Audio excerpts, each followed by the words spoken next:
Recibimos al padre Victorino Ruiz Sola, que nos va a dar una plática muy interesante sobre un tema muchas veces olvidado en la actualidad: el ayuno, su origen, su valor, sus beneficios.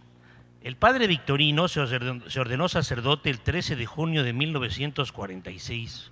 Estamos hablando de un hombre que ha estado 57 años en contacto íntimo con la Eucaristía, con ese sacramento de amor. Fue ordenado sacerdote en Zaragoza, España, y actualmente, para fortuna de Cancún, es capellán en el Instituto Cancún La Salle. Asimismo es capellán en la iglesia de Lourdes en Cancún. Recibimos entonces con un muy cariñoso aplauso al padre Victorino Ruiz Sola. El ayuno.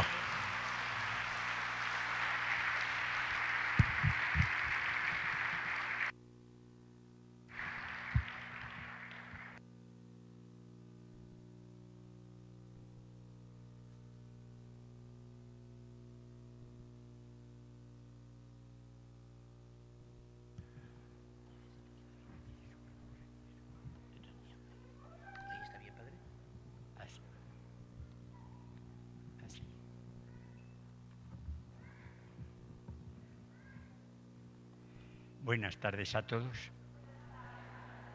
Pienso que ya estarán bastante cansaditos. ¿No? Procuraré hacer esta digresión sobre el ayuno de forma que no les canse más. Primero empiezo con la historia e historias del ayuno y objetivos del ayuno. Ya en el libro de los Números, saben que es el tercer libro del Génesis, ya se habla de que si una mujer promete o se compromete a ayunar y a mortificarse, si el esposo se entera y en un día no dice nada, ella está obligada a guardar el ayuno que prometió. Pero si el esposo pasa un día, si antes de pasar un día dice que no acepta eso, la mujer queda liberada de la promesa que hizo. A lo largo de la Sagrada Escritura nos hablan constantemente de personas, profetas, reyes que hacen ayunos. Por ejemplo, David, cuando el hijo de Betsabé iba a morir, se tumbó en el suelo sin comer ni beber, y cuando él sospechó que el niño había muerto, se levantó, se lavó, se vistió sus vestiduras reales y pidió que le dieran de comer. Y le dijeron: ¿cómo es que cuando el niño vivía ayunabas y ahora que ha muerto te vistes bien y te perfumas y pides de comer? Y él respondió: yo ayunaba para ver si Dios se compadecía y me daba la vida del hijo. Ahora que ha muerto, él no volverá aquí. Más bien seré yo el que vaya hacia él. Los ninivitas, saben ustedes que Jonás les predicó: dentro de 40 días será destruida Nínive. Llegó a oídos del rey y ordenó un ayuno general. Se quitó el manto, se vistió de saco y se sentó sobre ceniza. Job, cuando se vio lleno de aquella lepra que le cubrió todo el cuerpo, también se sentó sobre ceniza. Y esta palabra, la ceniza, sale con mucha frecuencia. La ceniza es el residuo inútil de las cosas que se queman y que lo mancha todo. Abraham, intentando salvar a las ciudades de la Pentápolis, dice a Dios: me atrevo a hablar otra vez, yo que soy polvo y ceniza. Cuando Amán intenta matar a todos los judíos, Mardoqueo le dice a su sobrina Esther que se presente ante el rey. Ante el rey no se podía presentar nadie sin ser llamado. Y ella, para salvar a su pueblo, pidió que todos los judíos no comiesen ni bebiesen durante 3 días, día y noche, y yo también ayunaré con mis doncellas. Los judíos hicieron un gran duelo, ayuno y llanto con saco y ceniza. la madre de Samuel, también hacía penitencias y ayunos para obtener un hijo. El ayuno pues se empleaba para muchas cosas, para salvar la vida, para obtener un hijo, para lograr la protección del Señor. El profeta Daniel empezó a sospechar o a pensar en la destrucción de Jerusalén que había anunciado el profeta Jeremías, que dirigí mi rostro hacia el Señor Dios, buscándolo con oraciones y súplicas, en ayuno, saco y ceniza. Se repite lo de la ceniza. San Juan Bautista vivió en el desierto y dice la Escritura que comía saltamontes y miel silvestre.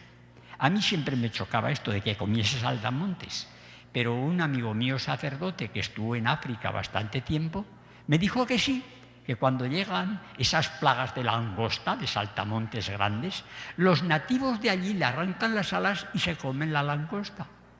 Entonces, esto coincide con lo que la gente practica allí, de comerse las langostas, los saltamontes.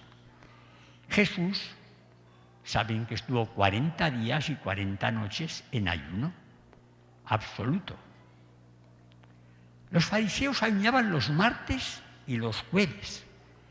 En la parábola del fariseo y del publicano, el fariseo dice: Señor, te doy gracias porque no soy como los demás hombres. Ayuno 2 veces a la semana. Era el martes y el jueves. Para no coincidir con los judíos, los cristianos pusieron miércoles, viernes y sábados. Y le preguntan a Jesús: ¿por qué los discípulos de Juan y los de los fariseos ayunan y tus discípulos no ayunan? ¿Ven? Está saliendo constantemente la palabra el ayuno, la mortificación mediante el ayuno. La Iglesia Católica, cuando ya tomó carta de naturaleza por el edicto de Constantino, que dio la paz a la Iglesia Católica, cesaron las persecuciones contra los cristianos, en el siglo IV estableció la Cuaresma. Cuaresma es lo mismo que cuarentena, los 40 días de ayuno. Y la palabra carnaval y carnestolendas son de origen católico. Carnaval significa quitar la carne. Carnestolendas significa quitar la carne. Porque entonces no tenían frigoríficos, ni tenían refrigeradores. Y por lo tanto, como en toda la Cuaresma podían comer carne, el domingo, lunes y martes antes de ceniza se atiborraban de carne porque no la iban a probar en 40 días. Y ese es el origen del carnaval. Carnestolendas, quitar las carnes. Bueno, cuando yo era seminarista, la Cuaresma se había mitigado mucho. Primitivamente eran 40 días excluidos los domingos, o sea, 40 días más los domingos intermedios, desde el miércoles de ceniza hasta el domingo de Pascua, eran 40 días de ayuno y de abstinencia. ¿En qué consiste el ayuno? El ayuno consiste en no hacer más que una comida al día. Una sola comida al día. Se puede comer lo que se quiera, pero solo una comida. Los religiosos, los monjes, a la hora de la cena, se reunían en el comedor para oír la lectura, la lección. Y se acostumbraron a tomar un poco de agua, pero como el agua sola podía hacerles daño, se les permitió una cantidad pequeña de 2 onzas, y eso se llamaba la colación colectio, lo que va con la lección, colectio, la colación. Y eran 2 onzas, que deben ser unos 28 o 30 gramos, no recuerdo bien, muy poco.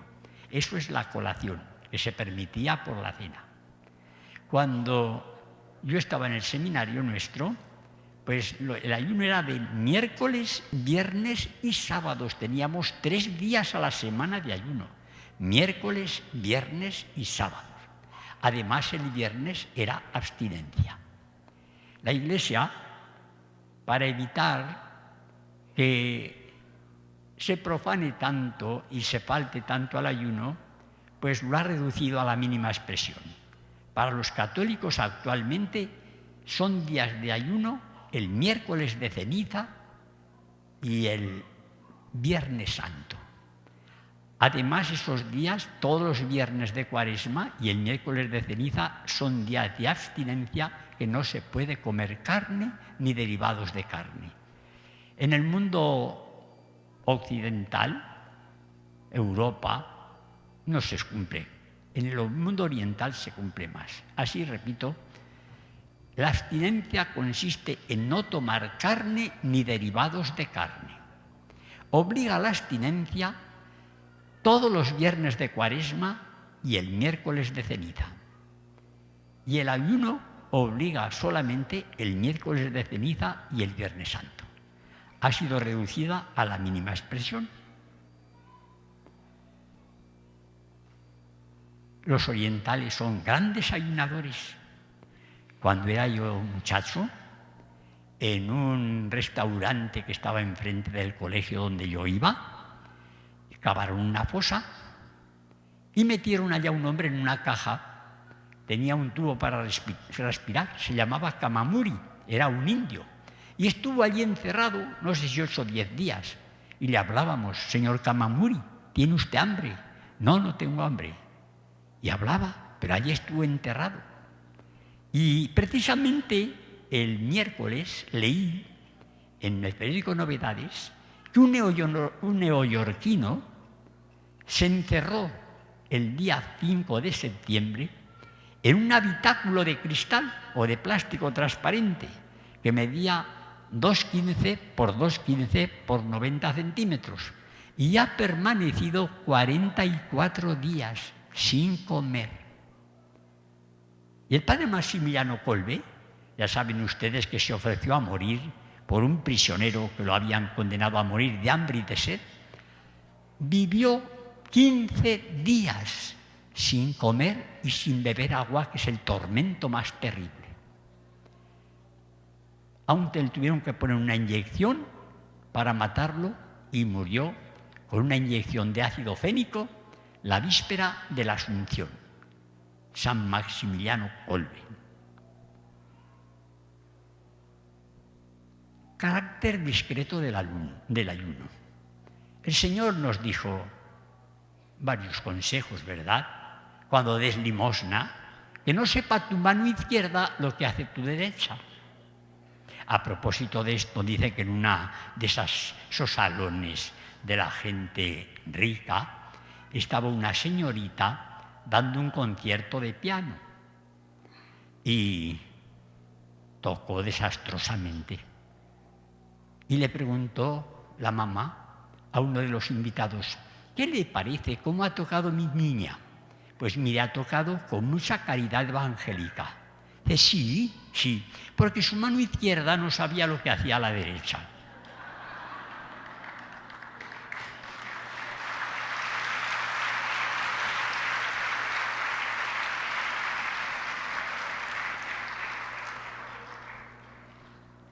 Dice que arrojaron pintura contra esa casita de plástico, arrojaron también tomates, la policía hizo algunas detenciones y salió el 18 de octubre. Fue un espectáculo, pero que no sé si fue un espectáculo gratuito. El Señor nos dice: cuando ayunes, no hagáis como los hipócritas, que desfiguran su cara, se ponen tristes, encogidos, para que la gente sepa que están ayunando. Tú, en cambio, cuando ayunes, perfúmate, lávate la cara, perfúmate, peínate bien, que no sepa la gente que ayunas, sino tu Padre Celestial que está en los cielos. Y tu Padre Celestial que está en los cielos te recompensará.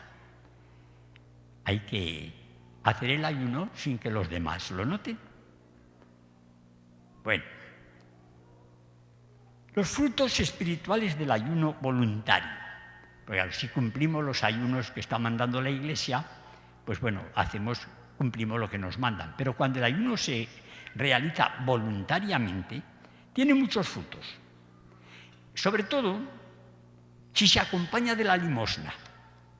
porque si ayunamos, si nos privamos de comer ciertas cosas y después ese dinero nos lo quedamos, lo que hemos hecho ha sido enriquecernos. El ayuno tiene que ser acompañado de la limosna, de dar aquello de lo que nos hemos privado. Lo que hubiera costado eso que nos hemos privado, darlo como limosna. Es cuando el ayuno tiene más valor. Por ejemplo, pues uno se iba a tomar un refresco, no se lo toma y los 6 o 7 pesos los entrega de limosna. El ayuno tiene pues más valor cuando va acompañado de la limosna. Si no, sería una ocasión de enriquecernos o de avaricia. Saben ustedes que ha habido muchos avaros que han llegado a tener mucho dinero viviendo en suma pobreza. En un pueblo de Navarra murió una mujer que llevaba una alpargata blanca y otra negra. Vivía en la máxima pobreza y tenía en su casa muchísimo dinero, pero se complacía en eso, en ver el dinero. Y además de ayunar, no podemos sacrificar a los demás. Sacrificarnos nosotros no quiere decir que tengamos que sacrificar a los demás. Me contaba una señora cuyo padre era farmacéutico, que ayunaba toda la Cuaresma de la forma que no fumaba en toda la Cuaresma, pero andaba con un humor inaguantable. Y le dijo un día a su hija: mira, papá, fúmate un puro como un poste, pero no nos mates a nosotros. Sí, y mi buen padre ayunaba toda la Semana Santa. Y cuando tocaban las campanas del Gloria, salía de la iglesia y se fumaba un cigarro y dice que le llegaba el humo hasta las puntas de los dedos de los pies. Hasta ahí le llegaba el humo del ansia que tenía de fumar durante una semana de abstinencia. Bueno, o sea que nos tenemos que sacrificar, pero sin sacrificar a los demás. Si el ayuno produce en nosotros mal genio, malos modales, es contraproducente. El ayuno produce también, cuando se hace con las debidas condiciones, produce humildad. La palabra humildad viene de una palabra latina, humus. El humus es ese mantillo de tierra superficial donde están los desechos, los detritus, donde se pudren las materias orgánicas y que es lo que le da fertilidad al suelo. Por eso se sentaban sobre la arena, sobre el polvo, sobre la ceniza, porque era la manera de manifestar humildad. El ayuno fortifica el carácter. Miren, si uno no es capaz de privarse de cualquier cosita de estas, cuando llega la tentación, no tiene fuerzas para resistirse. No se ha ejercitado en dominar su voluntad. Por eso es tan importante el ayuno, porque fortalece la voluntad para resistir las tentaciones, sobre todo las tentaciones de impureza, que son las que más atacan a la juventud. Bien. Dicen que un hombre era ya prácticamente alcohólico y le dijo al doctor: es que mire usted, yo paso por delante de una taberna y ya no sé resistir, me meto sin remedio. Y pues mire, cuando vaya usted por la calle y llegue cerca de esa taberna, toma usted carrera, da un salto grande y la pasa sin fijarse. Bueno, entonces resulta que aquel hombre, efectivamente, con muy buena voluntad, cuando vio la taberna, echó a correr y dio un salto muy grande.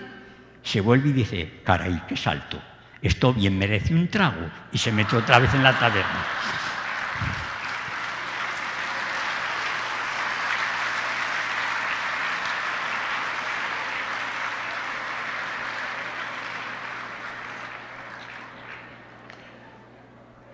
Y estos vicios de los que tenemos que abstenernos antes que de otra cosa, la bebida y el fumar, los refrescos, nos perjudican mucho, mucho. Y crean tal adicción que yo he presenciado 2 casos. Tengo un compañero de colegio que es radiólogo y a un cuñado suyo lo miró por rayos X y le dijo: mira, te he visto un par de sombras en los pulmones, conviene que dejes de fumar. Y dijo él: prefiero vivir 3 meses fumando que 3 años sin fumar. Hasta eso nos agarra el vicio de tal manera que se prefiere la muerte. Sobre el cigarro también se hacen muchos chistes, ¿verdad? Porque en España pusieron una de esas pancartas grandísimas que ponía: no fumes, el tabaco te mata poco a poco. Y escribió uno abajo con rotulador: no tengo prisa.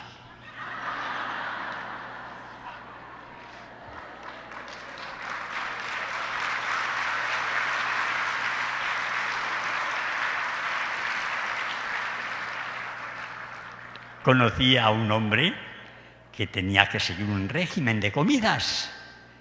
Por su enfermedad tenía que seguir una dieta determinada. Y agarraba la comida que le ponían y la que no le ponían. Y le dijimos: pero hombre, tienes que seguir la dieta.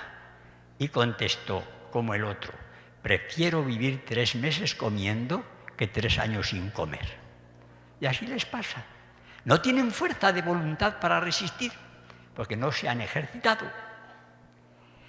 En el libro de Tobías, cuando el ángel se revela y les dice que él no era un compañero cualquiera, sino que era el ángel San Rafael, le dice a Tobías: bona es oratio cum jejunio, buena es la oración con el ayuno, y más que esconder tesoros de oro. Buena es la oración con el ayuno. La oración sin el ayuno tiene muy poco valor, porque no hay mortificación, porque no hay elevación. Miren, San Agustín, Santo Tomás de Aquino, dijo que la oración es la elevación de la mente a Dios. Él era muy filósofo.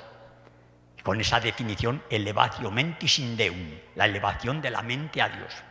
Saben ustedes que Santa Teresa dice que la oración es tratar de amistad todo el tiempo que sea posible con aquel que sabemos que nos ama. Y el padre Foucault dijo que orar es pensar en Dios amándole. Si, por ejemplo, me pongo a estudiar teología, pero estoy discurriendo sobre atributos divinos, pero no hago actos de amor de Dios, no estoy haciendo oración. Orar es pensar en Dios amándole. Y el santo cura de Ars lo dijo más sencillo todavía. La oración es la unión con Dios. Y pone ese ejemplo de 2 trozos de cera que se funden y que ya no se pueden separar. Eso hace la oración con el hombre, esa unión con Dios. Claro, si en el hombre no hay espíritu de sacrificio, no hay humildad, no hay renuncia a nada, es imposible la unión con Dios. Buena es la oración con el ayuno y la limosna. Buena es la oración con el ayuno y la limosna, más que esconder tesoros de oro. Entonces, cuando una persona está atiborrada de comida, es muy difícil que eleve su mente a Dios. Por eso la Iglesia nos manda el ayuno eucarístico, que hace años era desde las 12 de la noche. Desde las 12 de la noche precedente hasta después de comulgar no se podía comer absolutamente nada. ¿Y para qué pedía eso la Iglesia? Para que la mente esté un poco despierta, para que no esté preocupada por la comida, para que no esté aletargado por haber comido mucho. Esa hora del ayuno eucarístico. El ayuno con la oración y con la limosna es la palanca que puede convertir al mundo. Cuando una persona se humilla, ayuna, se mortifica y ora, es cuando está poniéndose en la situación más favorable para que el Señor le ayude y le conceda lo que le pide. Hay otras formas de ayunar, no solamente la comida, la carne y lo demás, sino también eso que he nombrado antes, los refrescos que nos perjudican tanto. Miren, no quiero nombrar ningún refresco, ninguna marca. Pero un día andaba yo con un señor que trabaja en una de estas empresas y le dije, ustedes mienten. Ustedes dicen que ponen ácido cítrico y no ponen ácido cítrico, ponen ácido tartárico, que parece igual, pero es mucho más barato. No me contestó. Vale más el envase de aluminio que el contenido. Tienen que aprender también a ser austeros en eso, a prescindir de bebidas. El agua. El agua es la bebida que tenemos que beber en abundancia. Y déjense de refrescos y de, que no quiero nombrar ninguna marca, porque no son más que perjudiciales para el organismo. Los edulcorantes, los componentes, pues son perjudiciales. La bebida natural es el agua. Y de esa tenemos que tomar por lo menos 3 litros diarios.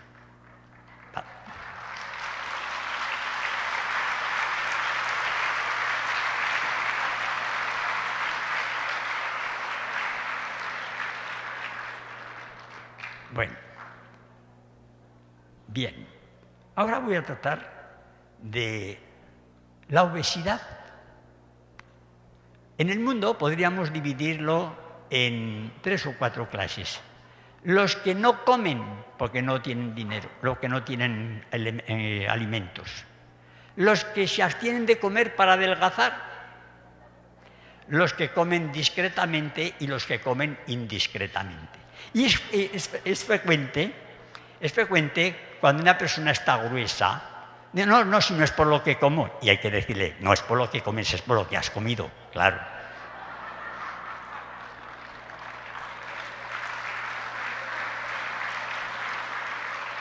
Los antojitos, las carnitas, la cochinita. Ay, les voy a contar qué me pasó cuando vine a Cancún. Cuando vine a Cancún me pasó una cosa muy curiosa. Yo escribo a mis amigos de España y de toda Europa, escribo mis circulares, donde les cuento mis aventuras. Y los primeros días que yo fui a la escuelita La Salle, iba como los de pueblo, leyendo todos los rótulos, ¿sabes? Mirando. Y a los pocos días vi un cartel.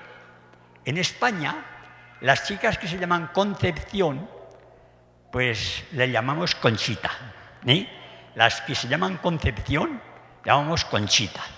Y yo vi un cuadro grande que ponía Conchita Pibil, todos los días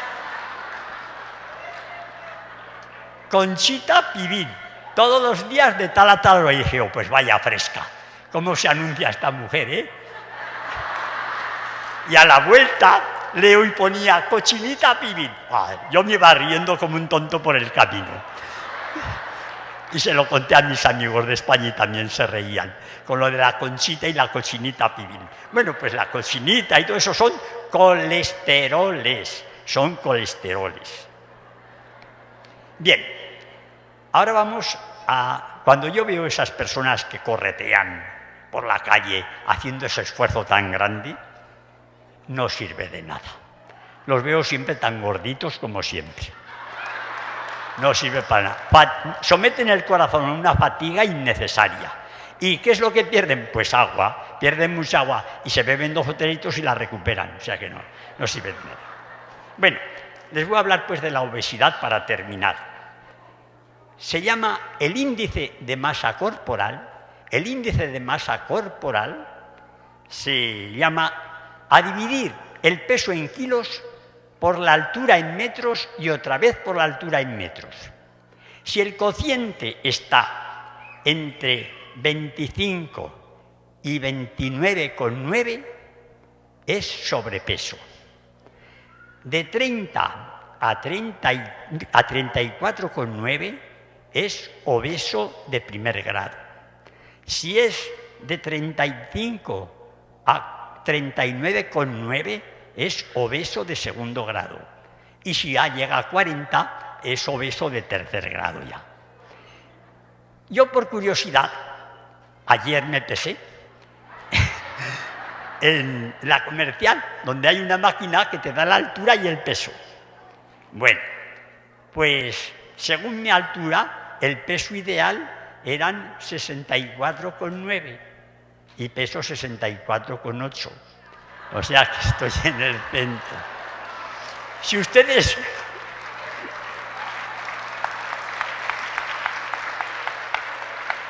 quieren saber el peso, vayan allá a otro sitio. Y les da el índice de masa corporal, se lo da allí en el papelito. Hay que pesarse con zapatos, sin quitar, y da la altura con zapatos y lo pone, con zapatos y con la ropa de vestir. Y allá les dará el índice de masa corporal. Si pasan de 25, ya tienen sobrepeso. Si pasan de 30, son obesos de primer grado. Si pasan de 35, obesos de segundo grado. Y si pasan de 40, pues ya es un tonelaje. Les advierto una cosa. Yo tengo una suerte muy grande. Sin ayunar, ayuno, porque nunca tengo hambre. No tengo hambre nunca. Y es que mi mamá me enseñó desde pequeño a no tener hambre. Veníamos del colegio, éramos 5 hermanos. Mamá, la comida, que tengo mucho hambre. Y mamá nos miraba así extrañada y decía, hijo mío, hambre que espera comer no es hambre, sino gana de comer. Hambre tiene el que no ha comido y no sabe si comerá. Espérate que venga tu padre. Y nos enseñaban a no tener hambre, a tener ganas de comer, pero hambre no. Mamá, la comida, que tengo mucho hambre. Mamá nos enseñaba, hambre que espera comer no es hambre, sino gana de comer. Hambre tiene el que no ha comido y no sabe si comerá. Y veníamos de comulgar. Mamá, el desayuno, y decía mamá, hijo mío, te has comido un corderito y aún quieres desayunar. Esas cosas que nos decían las mamás, ¿verdad? ¿Te has comido un corderito y aún quieres desayunar? Bueno, bien, ahora les voy a decir. El hombre, cuando camina por terreno llano, para arrastrar su propio peso, gasta 0,73 kilocalorías por kilo y kilómetro. La caloría es la cantidad de calor necesaria para que 1 gramo de agua eleve su temperatura 1 grado. Para pasar, por ejemplo, de 14,5 a 15,5. Esa es la medida. Y 1000 calorías es la kilocaloría. Pues bien, la dieta de una persona debe estar alrededor de las 2500 calorías. Ustedes, en todas las cosas que compran, les pone allí la fórmula nutrimental y les dice cuánto hay de esto, de lo otro y de aquí y de allá. Pues lo pueden saber cuántas calorías comen. Pueden saberlo. O sea que sin necesidad del médico, una dieta de 2500 kilocalorías ya está bien. Y un hombre que se dé un paseo, por ejemplo, de 5 kilómetros, un hombre que pese 70 kilos, y que se dé un paseo de 5 kilómetros, consume aproximadamente 250 kilocalorías, que es la 10ª parte de la ingesta recomendada, que son 2500 calorías. Claro, esto depende también del trabajo que haga uno, porque si tiene un trabajo sedentario, a lo mejor con 2000 calorías tienen bastante. En los guetos de Varsovia, cuando la guerra, no llegaban ni a 800 kilocalorías. Eran dietas de verdadero hambre. Lo mismo en los campos de concentración. Eran dietas de verdadero hambre. Pero fíjense bien, cuando la guerra, en Alemania se curaron la mayor parte de las úlceras de estómago, porque el estómago no recibía los alimentos que lo hubiesen perjudicado, ni las cervezas, y se curaron muchas úlceras de estómago por la dieta que seguían, por la abstinencia. O sea que el no comer siempre es muy bueno. Claro, no como aquel gitano que quiso enseñar a un burro a que no comiera. Cuando el burro aprendió se murió, claro, el pobrecito. Bueno, por último, 1 gramo de grasa, 1 gramo de grasa produce 9 kilocalorías, 9000 calorías, 1 gramo de más de grasa. ¿Y qué tenemos que hacer para la dieta? Pues miren ustedes, la dieta debe ser de la siguiente manera. Consumir lo mínimo de azúcares, grasas y aceites, refrescos, helados y todas esas cositas, antojitos que tanto nos agradan, ¿verdad? La margarina, la mantequilla, el aceite y los dulces. Consumir moderadamente proteínas, carne, pescado, huevos, legumbres y frutos secos. Productos lácteos, leche, queso, yogur.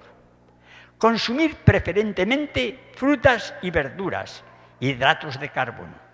Aproximadamente la mitad de las calorías que necesita una persona deben provenir de los hidratos de carbono. Pan, cereales, papas, pasta, arroz. Por cierto, los frijoles son pobres en 2 aminoácidos, pero ricos en los demás. Y el arroz es rico en esos 2 aminoácidos que no tienen los frijoles. Y tienen también de los otros. Entonces, una comida de frijoles con arroz suple lo mismo que una comida de carne y de huevos.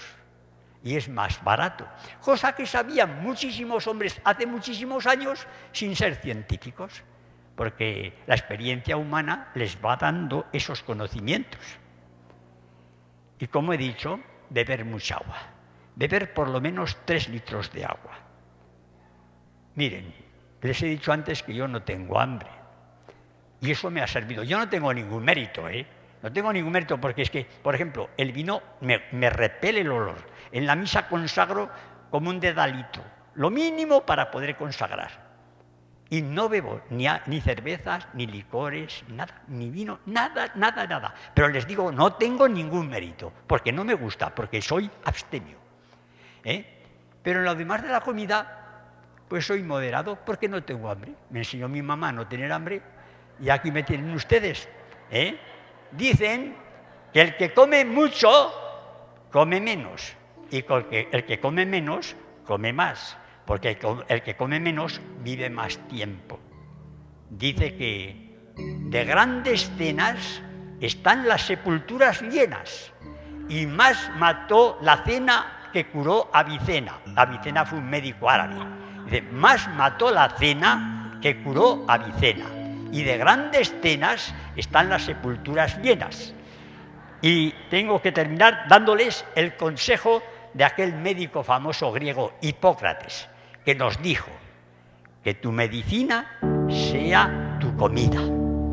La comida que comemos debe ser tal que sea nuestra medicina, que no necesitemos nada más.